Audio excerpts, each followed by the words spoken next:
All right, here I am in the Valley of the Giants, and this is my first visit. So, immediate impressions, peacefulness.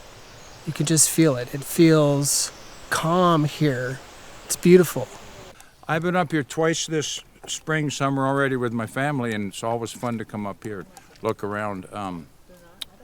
I'm just happy to have everybody here to see some old growth, see the big, huge trees and all the moss and the wildness up here. Always you're looking to see if any old trees have fallen down, because they do. A lot of these are kind of at the end of their life cycle. The whole thing is so different than almost any other kind of a forest you get a chance to be in. I'm looking forward to basically just smelling it. Nice. Awesome. And hearing it. It's just so different. I think as we walk through a real intact forest makes you realize the importance of keeping our ecosystem, our watersheds intact, but also healthy. We forget that these are our ancestors, right? These trees were here way before our ancestors were around. So really, when we come out here and connect with the energy of our ancestors that are here kind of holding down the top of the Sletz River, we realize how we are all intrinsically combined in this web of life that we've kind of been so separated from for so long that we cling to other things to kind of create this feeling and bond with nature. And you have to come out and feel the energy of these ancestors to make you realize that we're all part of this together. We all need to put our piece in, put our time in to make sure that we have places like this to go to, not just for our kids, but, for the 7 generations coming beyond. What I've learned, at least on these trips to the Valley of the Giants, is that if the trees are the lungs of the earth, then the rivers are the blood.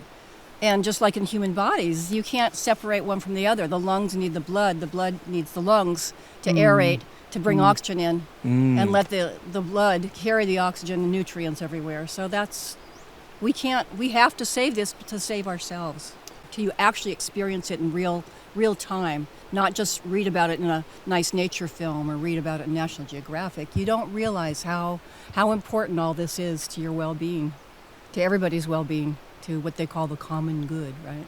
This is a classic old-growth forest with multiple layers and complexity of the forest floor, understory, to trees of all different heights that are kind of layered through the whole forest, and it gives the forest a complexity that is really incredible and very different from an industrial plantation. There's just an incredible mix here. There's so many different advantages to this, from clean water.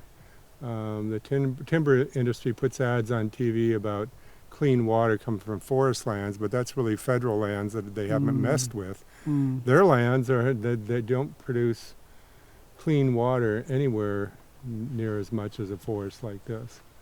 And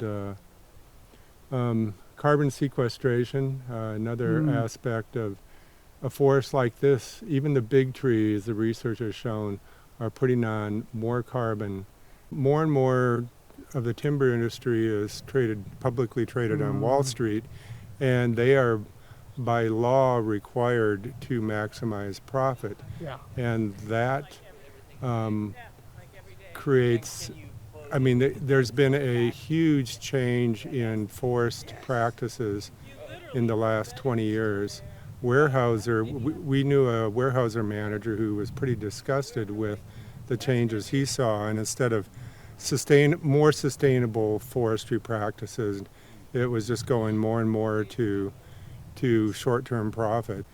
The Wall Street model is they can profit more from really short rotations and short-term kind of approach to forestry rather than the longer rotations.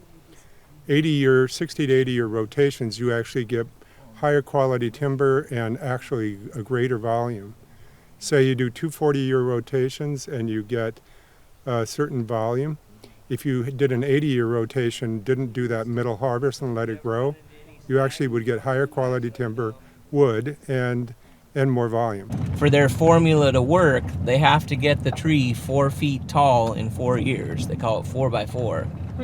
And if they don't, you could make money on a different investment, more money on your money a different way. So the reason that they have to spray is to keep this investment opportunity going for Wall Street, because all of these forests are owned by, Hancock, Weyerhaeuser, which are all publicly traded, which are selling these timber stocks. For streams, it protects water temperatures for fish way better to have buffers, wider buffers, less sedimentation into streams and that kind of thing. So it's good in many ways. The water supply of like a number of towns on the Oregon coast, Rockaway Beach and Wheeler, have been really adversely affected by sedimentation into their treatment plants, and they've had to spend millions of dollars. This is another way that the industry has made profit at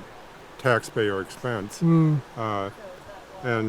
so yeah, the buffers are good that way. Where buffers are really a huge joke is with aerial herbicide spraying, because winds blow it way farther and it can revolatize and so forth. And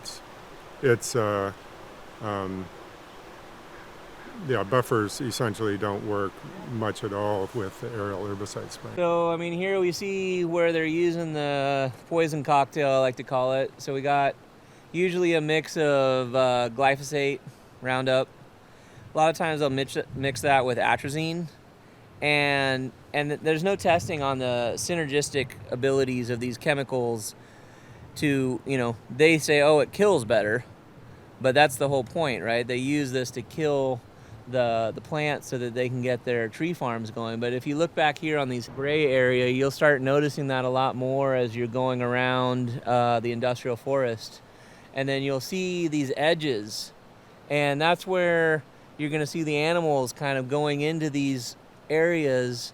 And this is all their home, but all of a sudden they have this huge area that's denuded of all of the green leafy plants that they eat. They're basically starting at the top and working their way down. All of these have been cut in the last 15 years. And so all of this runoff comes down into our drinking water. This is the Sletts. 5 cities get their drinking water out of here. 2,4-D and glyphosate are actually the ones that really get used out here a bunch, and it's because it knocks down everything. It kills everything. That's what it's made for. They want to just broadcast spray this out of a helicopter because that's the cheapest way to apply their poison. All the little streams that aren't protected that flow right through these and into the river that we're drinking out of.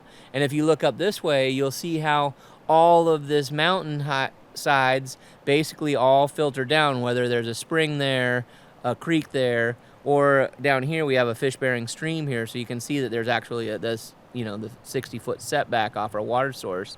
80% of urine samples in America contain glyphosate. You got to start wondering why folks here aren't talking more about this and aren't more concerned about it. And that's where we at Lincoln County Community Rights wrote our ordinance, because we knew that without local control over what's going on in our woods, that this is just going to keep going on and on and on. And that's why we're here today, to show people what's happening, right here in our forest. Our lives depend on saving what's here.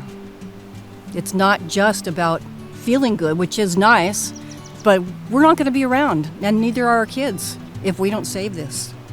This is part of the climate crisis, what's happening on either side of this beautiful forest.